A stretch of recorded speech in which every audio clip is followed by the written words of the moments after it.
Some of you, right here this weekend, you're going to leave this weekend, and for the first time in your life, you're going to say and realize, I've got wings, I can fly, I am a winner, I'm going to do it because I have freedom in America.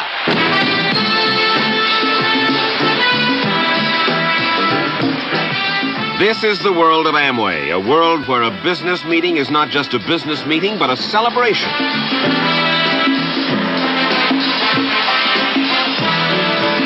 You're witnessing a dream come true. It really is a dream come true. What are all these people so worked up about? What's going on here that causes 10,000 Amway distributors to behave like teenagers at a rock concert? The people on stage at this rally are Amway distributors who've made it to the top, the ones who've gotten rich climbing the Amway ladder of success.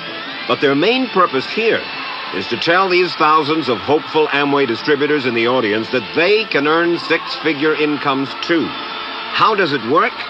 Amway manufactures hundreds of products, mainly items like soap and floor cleaners, vitamins, cosmetics. Amway distributors buy these products from the Amway Corporation and then sell them mostly out of their homes at a profit. But selling the soap is not how the real money is made in Amway. The real money an Amway distributor can make comes from recruiting other distributors to sell Amway products too. In return, that first distributor gets from Amway a percentage of the business generated by his or her recruits. And when his recruits sponsor recruits of their own, he gets a percentage of their business too. And if he can motivate enough of his recruits to go out and recruit more recruits, each sharing a percentage of their business with him, that's how he gets rich. One of the reasons I consider a direct selling business a perfect business is very simply because the company will work with you to get the business skills that make you rich. Always remember that it's not money that makes you rich. It's business skills, and that's why it's a perfect business. They'll take as long as you like to get the skills to make the money, and that's a lifetime skill thing. The other part about it is the low startup costs. Where else can you get in for under $500 and get these skills? For those of us who want to be healthier, who want more from life, who want to be more empowered, Amway can be the opportunity that pushes us forward with a business designed for today's entrepreneur. Selling Amway products can help you earn extra or help you build a business that fits with your lifestyle. It's low cost, low risk, open to anyone, and it's up to you, your goals, and your definition of success. Amway business owners develop lifelong skills, constantly improving personally and professionally. They learn how they want, when they want. We work hard for what we want. At Amway, we all have the opportunity.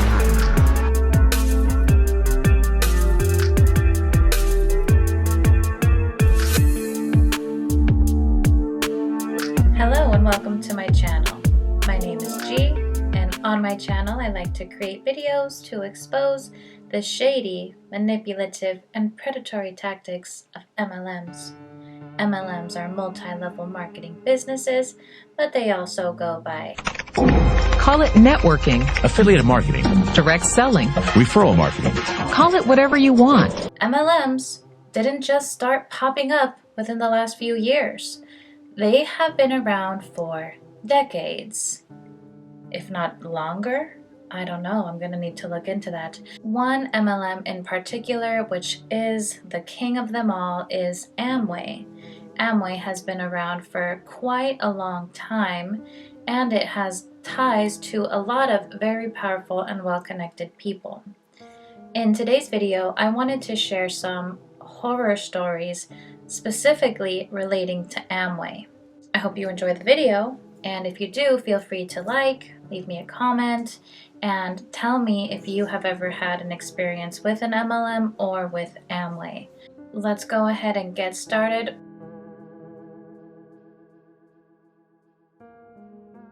The first story that I would like to share with you is one that was actually sent to me by one of my subscribers and somebody who has watched my videos. So I want to give a special shout out with her permission to Jojo Anderson. Thank you so much again for emailing me, for sharing your story, and it's my pleasure right now to share your story with everyone. What she went through is really horrific, and we're just going to jump right in and get started. Not exaggerating, we were literally kidnapped by an Amway couple. Thanks for getting my story out there. This is a long story, but worth it. It needs a lot of explanation to make the ending worth the wait. I had this coworker that I thought I was making friends with. I had recently had a falling out with my best friend, so I was looking for new friends. She always brought these XS energy drinks, Amway's brand B12 energy drink, to work with her and tried to get people to try them. She invited us to her kid's birthday party one time, and my husband went to go to the bathroom. When he came back, he said that he noticed a wall stacked with those energy drinks. He said it was Amway and that they were pretty sketchy. I had no idea what Amway was, and she never really pushed anything on me, so I didn't really care. I wanted to make a new friend, and I was a little blinded. I've definitely been there. I had told her some pretty personal things, like that we were struggling financially, our apartment was expensive. About a month later or so, she tells me to open up my schedule for that Thursday evening. She said she'd pick me up around 7 p.m. I asked her what for, and she said it was a surprise. Man, typing this out, I feel like an idiot. My thoughts at that time were that she and her husband were taking us out to eat or something. You know, to try to be better friends. We didn't have a babysitter, so we took our 5-year-old with us. They pick us up at 7 p.m. and then we start driving. I just want to tell you that you are not an idiot in any way, and if somebody who I was friends with and was developing a friendship with texted me, hey, set aside this night so that we can have plans together, I have a surprise for you, I would be excited. I would be thinking, whoa, this is something special. It would not cross my mind that it would be somebody trying to involve me in a pyramid scheme. Ugh. People taking advantage of friendships for their predatory MLM businesses, it really grinds my gears. So let's go back to the story. They pick us up at 7 p.m. and then we start driving and drive more. We are on the road for 45 minutes. Yikes. I was confused. I would be scared. I would be like, oh my gosh, they are going to murder us right now. That is crazy. I was confused because if they were taking us to a restaurant, surely they could pick something that was closer. It was a school night and me and my husband both had to work in the morning. That's just really disrespectful and rude and not being considerate of people's time. It was a school night and me and my husband both had to work in the morning. Finally, we arrive at a cheap hotel in another city. Next to it is a Burger King. I was very confused. Finally, my 5-year-old son has the courage to ask, what we didn't, what are we doing here? She said they were going to a party. My mind was trying to come up with a rational explanation. Again, I was really trying to make friends and still give her the benefit of the doubt.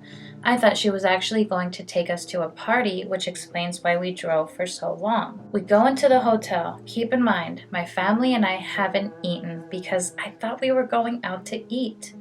They led us directly to a table outside of an event space room. There was no indication what the meeting was for.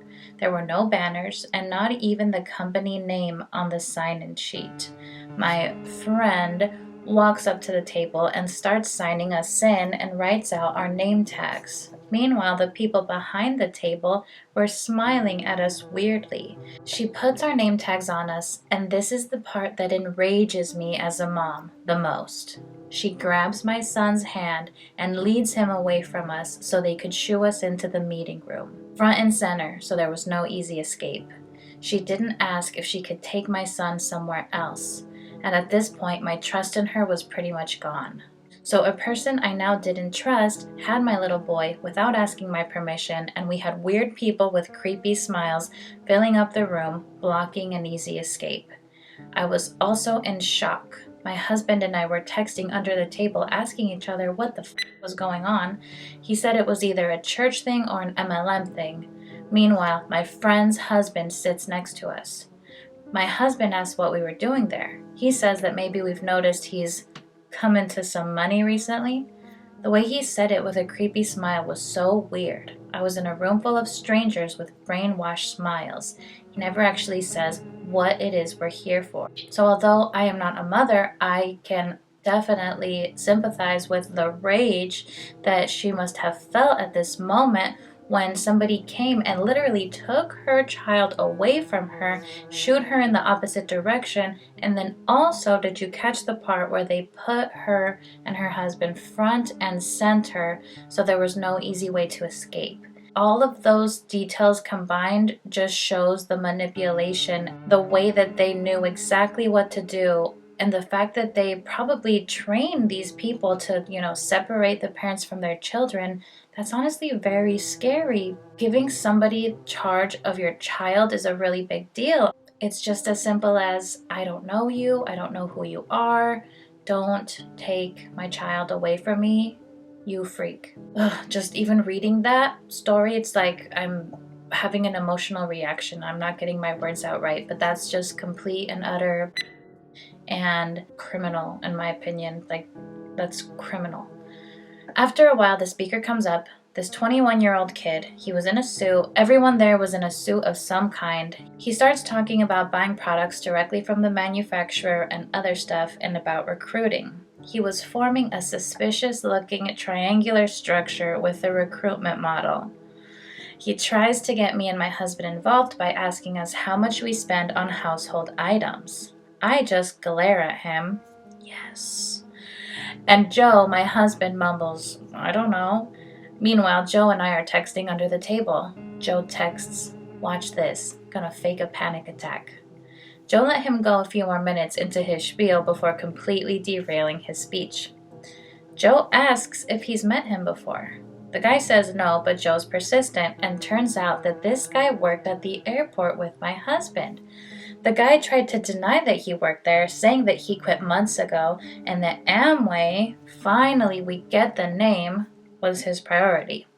Joe poked holes in his narrative by saying that he just saw him there last week. After the guy was sufficiently thrown off, my husband continues. He asks how they expect someone like him, who has social anxiety, to recruit people into the company because it's debilitating.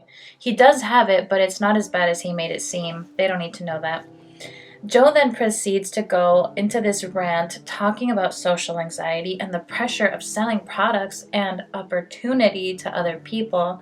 He then pivots the rant, saying that Amway was involved in the satanic panic in the 1980s.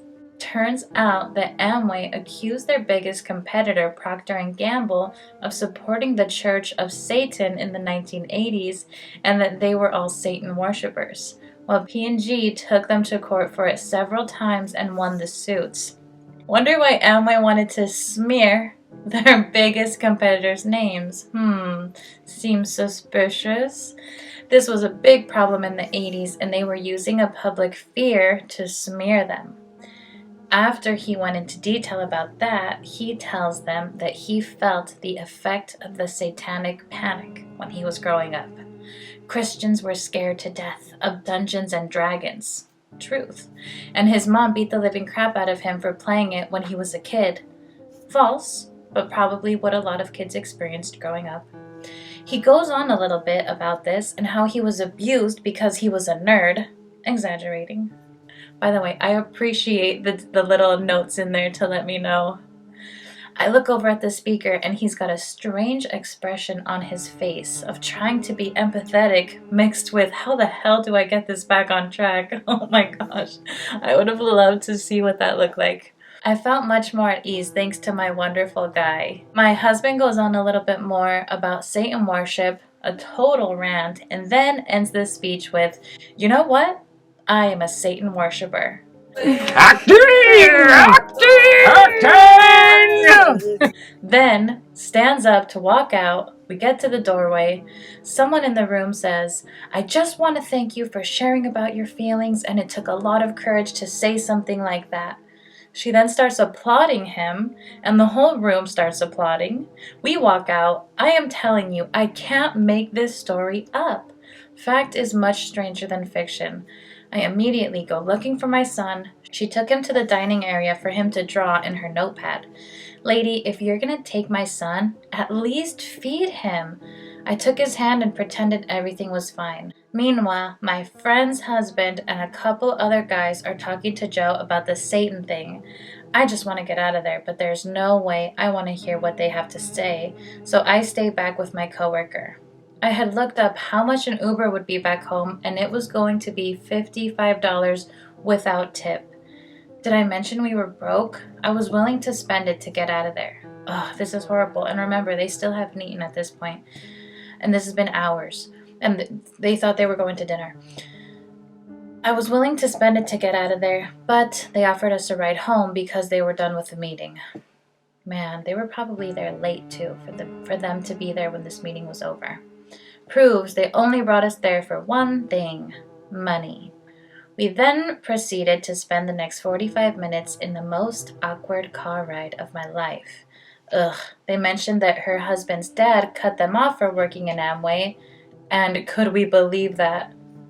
Yeah, no, Sherlock, you're a freak! So they drop us off, and we don't have dinner prepared, so I get us some fast food and finally get my kid in bed by 10:30.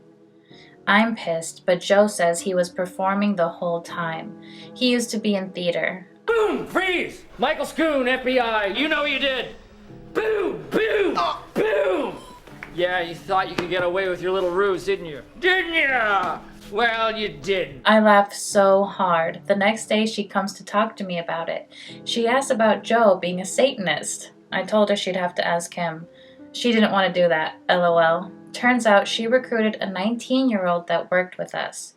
I told my bosses after a month, and they had to talk to her about not recruiting any more staff or patients. Oh, really good. I worked in an optometrist's office.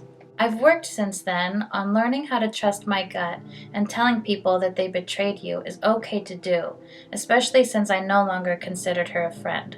Well, that's my long story. I breathed a sigh of relief when she left. No one liked her anyway. This was just criminal, in my opinion. It is one thing to say, hey, buy my products. It's one thing to say, hey, would you like to work with me in my business? It's another thing to get somebody in your custody. Yeah, I'm going to actually use the word custody because they were pretty much lured and were without their own transportation, and they were at the whim of these people, and it was all under false pretenses, and it was all so that they could join this MLM, which in my opinion, it just seems so culty. And this is a really, really horrible story, and thank you so much for sharing. I appreciate it, and holy crap, this should have never happened to you. This is why MLMs really suck, because it really blurs the line between friend or foe, and it just makes it hard to tell the difference. It makes it hard to trust people as well. After reading that horrible story, I was interested in reading some more experiences of people who have been targeted by Amway, because Amway just has some of the worst stories that I've ever heard out there, and this one is also pretty bad. Just want to say thank you to the original poster of this. I'm going to include their username right here, and let's go ahead and get started. Amway, how bad can it be? I will tell you exactly how bad. I decided to give myself a little time before posting my story so that I could reflect on the things I learned and express how deeply I've been hurt. I joined Amway, WWG, 4 years ago. This January was when I had left. I joined because I was a broke college student who was looking for a way to pay for school out of pocket. I did not finish my degree and ended up moving to a different state to follow my mentors. Yes, I was in deep. So I met this guy through a mutual friend who ended up being incredibly sleazy. We went through the typical worldwide group process. For those of you who don't know what this means, the process is worldwide group's branch of Amway way of recruiting people to make it have the appeal of being more professional.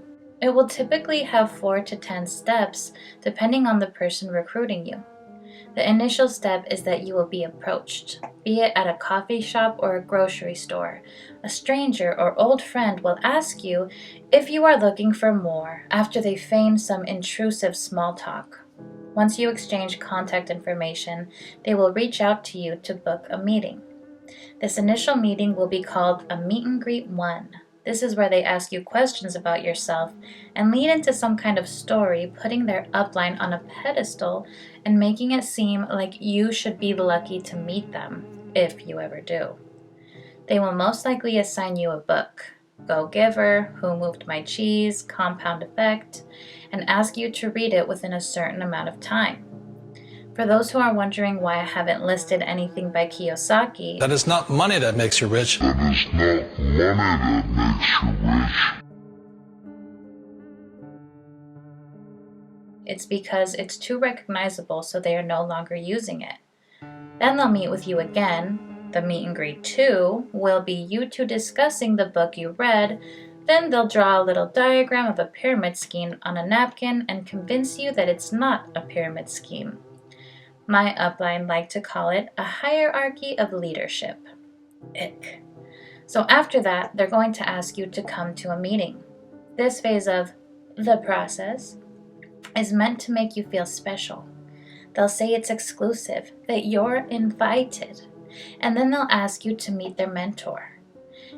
If you choose to go to this meeting, it will be late at night at some church, library, or stranger's house. They'll make themselves look important, poke fun at people who think different from them, try to be relatable, and then be forced to show the compensation plan because of the evil FTC forcing them to. If you find the talk to be too relatable, that's because the person who invited you told their upline all about you, even if some of those things were private, so that it seemed like you were meant to be in that room. You'll meet everyone, shake hands, and the upline will compliment the person you met so they seem like a good person.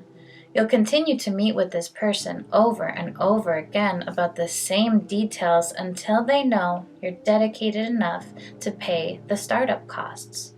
Then unfortunately, you launch, meaning you are now an IBO, an independent business owner. They will teach you to recruit, they will make you conform, and they will manipulate you into staying because now they have formed an emotional connection with you. Everything you tell them will be used as ammo. I have drilled it into me exactly how to respond to you if you give any excuse, even if your loved ones are in the hospital. So yeah, I got locked in. I moved out of state and worked my brains out. Almost all of my money besides rent was used to sustain my business overhead. I was shamed for wanting to be my own person. Autonomy means nothing to these people because the cult mentality is gruesome. I lost sense of self because I naively trusted someone I shouldn't have. Let me tell you how I was affected. Financially, I lost a lot.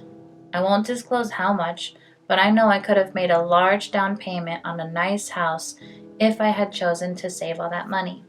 There are monthly fees. These are the things you use to recruit and to update your upline on everything. Nothing was off the table. They asked you for constant communication. I wouldn't be surprised if your upline wanted to know when you farted. There's something called Ditto, or DITTO, which is a monthly shopping list that is on autopay. They'll claim that there are no quotas, but the culture of WWG is that if you don't do everything your upline says, you're the outcast. So yeah, I bought stuff every month whether I needed it or not. I never broke even. Physically, I recruited like my life depended on it. In 4 years, I still have the papers. I took 3,000 to 4,000 phone numbers down. Those are just the people willing to say yes to me for a cup of coffee. I talked to thousands of people. In the beginning days, I would talk to at least 7 to 10 people a day. It got to the point where I was listed in a community watch Facebook. I'm sorry for laughing. Or people warning others to look out for me. Oh, that's horrible. And sharing exaggerated stories about how they met me. Lots of it was true. Some of it was glamorized to make me look extra bad. I don't blame them. I am sorry that I was laughing at that part. I'm not laughing at the person who wrote this. I'm just laughing at the situation where you're in a business and they're telling you to talk to so many people and follow these certain steps, but it's making the person look really predatory and creepy to the point where the community members are warning each other about it. That's horrible.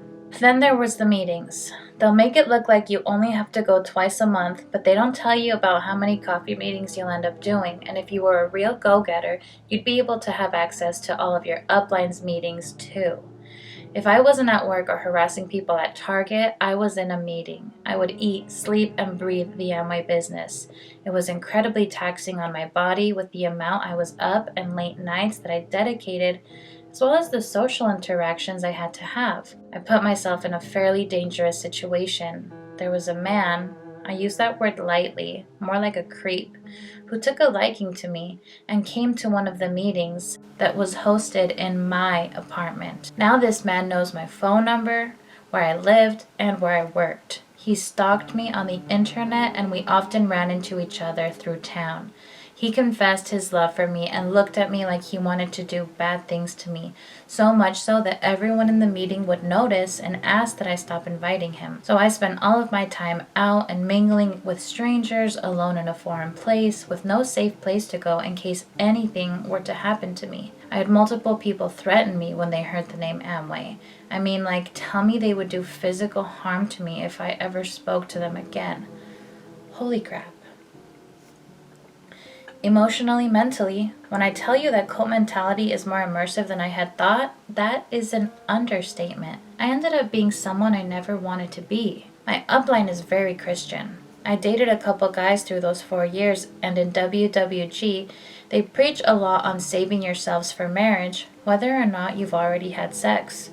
They believe that once you get attached to that person, they'll distract you from your business, and that if they were really serious about you, they would work hard to get to platinum, and then you'd get married because it showed real dedication.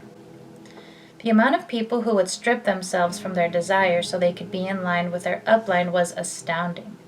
So I tried my best to hide my relationships out of shame. My upline would often ask if I was sexually active, if I disclosed I was dating someone.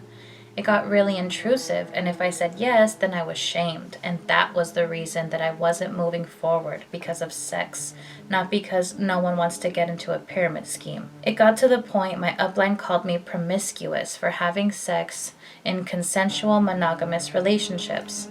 It was to the point he told me he didn't want me around his daughter. I don't know about you, but if the only factor you have for people associating with your kids is whether they are married or not before having sex, seems dangerous. I had a lot of really great qualities, and I was heartbroken because I grew close to his kids. He was really proud that his body count was only 1 outside of his 2 failed marriages. I was also fed a lot of strange things about women, especially being Asian. Women should be submissive to their husbands and want to stay at home and all of that other stuff. A certain Diamond would make comments on how he loved recruiting Asians because they're the model minority and they're better than lazy Americans. I have a slew of mental health issues, and I suffered from a lot of abuse in my life. I was not only told to just think positive, I was told to find God. No hate if you're religious, but Jesus did not cure my mental illnesses. I was told to help more people, to distract myself, and way more things that were mean, hurtful, victim shaming, and blaming. I had the roughest year of my life in 2020, and I couldn't keep up with recruiting as many people as I was pre-lockdown in my city. I moved back home after the Facebook post warning people about me. Oh, I'm so sorry. And I'm sorry earlier again for laughing. This is a really sad story. And I risked my life every day to go talk to people. The more I faltered and couldn't keep up, the more I was met with disappointment, and the more my upline spaced themselves from me. I ended up getting into an abusive relationship. He was awful to me. I went through a lot of physical and mental hurt. Oh, and my dog died. Ugh. I'm so sorry that you went through all of that. So here I was, all that time and effort amounting to having a shitty upline who told me it was all my fault because I didn't work hard enough and believe in the system enough, and because I chose to get into a relationship before reaching platinum. I was all alone. Years of being told to think and feel the way my upline did so I could be true north.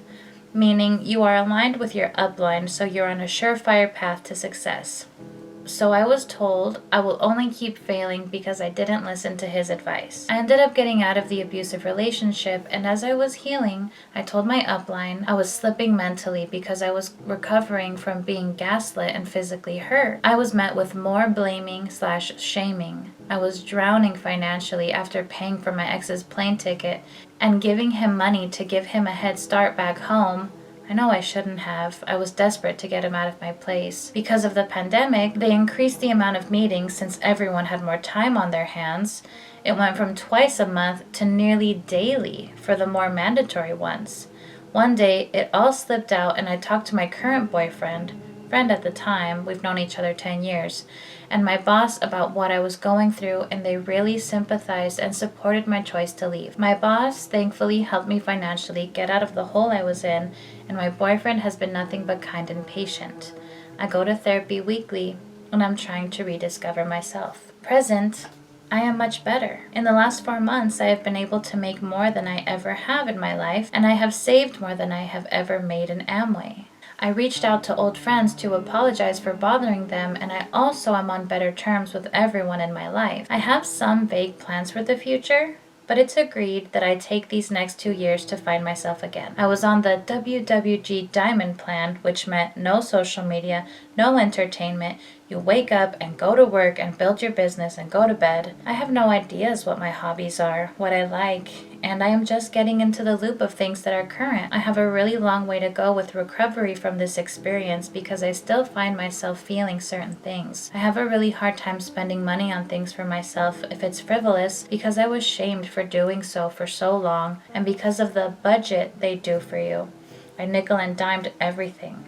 I still get really nervous when I say hi to people because I'm afraid they'll think I'm trying to sell them something, when really I'm learning how to socialize and make friends in the wild now that I've alienated most people. I also fear being approached by people who are in Amway because it's so uncomfortable and has happened once at the gym already. I'm trying to be normal again, whatever that means.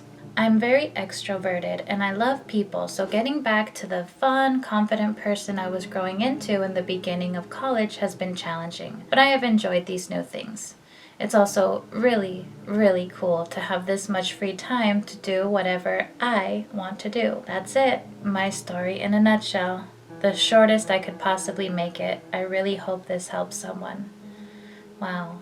I really appreciate this person sharing their story. That is a lot to go through. I really, really love the ending of this story, and it seems like this person is on to discovering themselves and enjoying life and doing what they want to do. And I really hope that they're happy and they're doing well. And I hope that by sharing this story and by sharing JoJo's story and just by talking about MLMs and the horrible things that they can put you through, I hope people think twice before doing it. And I'm going to go ahead and end the video there, even though I know there's so many other things that really need to be talked about in terms of Amway specifically, but I do have a few other projects that I'm working on. One of them does have to do with Amway, so let me know in the comments anything that you are thinking right now, especially if it has to do with Amway. Let me know what I missed, because I'm sure I probably missed a lot of important things I could have talked about. But thank you so much for stopping by, and I am going to go ahead and see you next time. Bye.